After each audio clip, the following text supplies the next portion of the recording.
In addition to the topics discussed in our first two videos, the subject of refugees is one of the core issues for understanding the Israel-Palestinian conflict.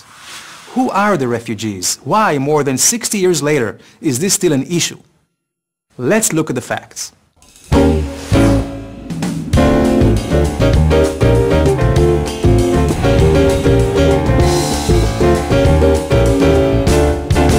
So, how did it all begin? In May 1948, the local Arab population was joined by 7 Arab countries in a collective attempt to destroy the newly re-established Jewish state.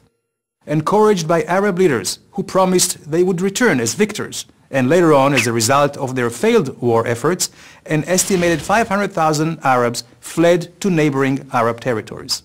But is this the full picture? I'd like you to take a look at the refugees in these photos. Many people assume they are Arab refugees, fleeing Israel. But in fact, they are innocent Jewish refugees forced out of Arab countries. This map tells the full story. There were far more Jewish refugees than Arab refugees. Over 850,000 Jews from ancient Jewish communities predating Islam and the Arab occupation of the Middle East were forced out of their homes. Jews were stripped of their citizenship in many countries and their property was confiscated. In contrast, 160,000 Arabs accepted Israel's offer to remain, and today there are more than 1 million Israeli Arab citizens with full equal rights living in Israel. Now, here is a question. Have you heard of any Jewish refugee camps? I didn't think so. The Jewish refugees were immediately welcomed and absorbed by Israel or by other nations. Then why, after more than 60 years, are the Arab Palestinian refugees still not welcomed and absorbed among their own brethren? And how could their numbers have grown from 500,000 to 4.7 million? The sad reality is that the Arab refugees never had a chance.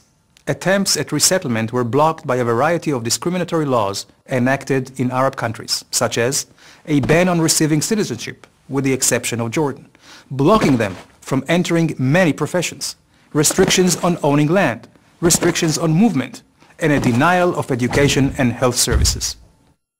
Sir Alexander Galloway, a former director of the UN Refugee Agency in Jordan, gave the reason for this discrimination.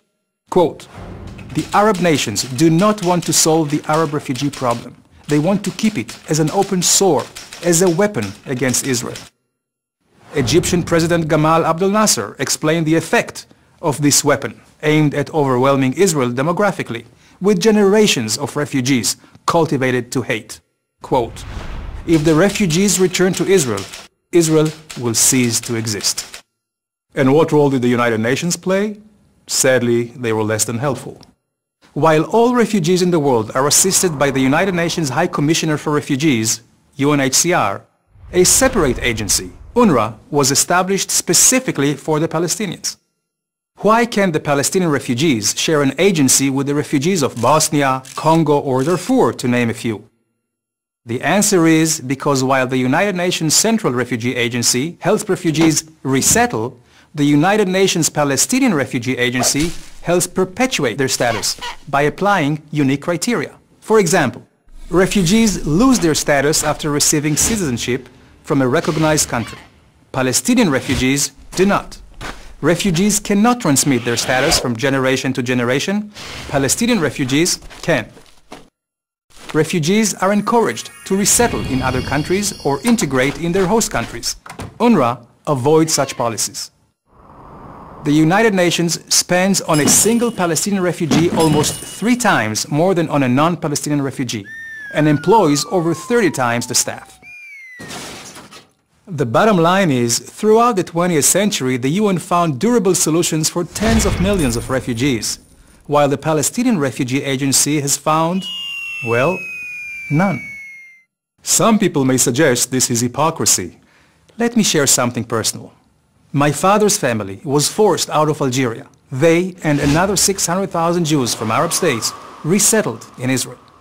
History has proven that resettlement and integration helped tens of millions of refugees during the 20th century reclaim their lives. However, the Palestinian refugees are trapped between Arab leaders unwilling to accept their brothers and UN agencies who do not apply equal and universal principles to all refugees.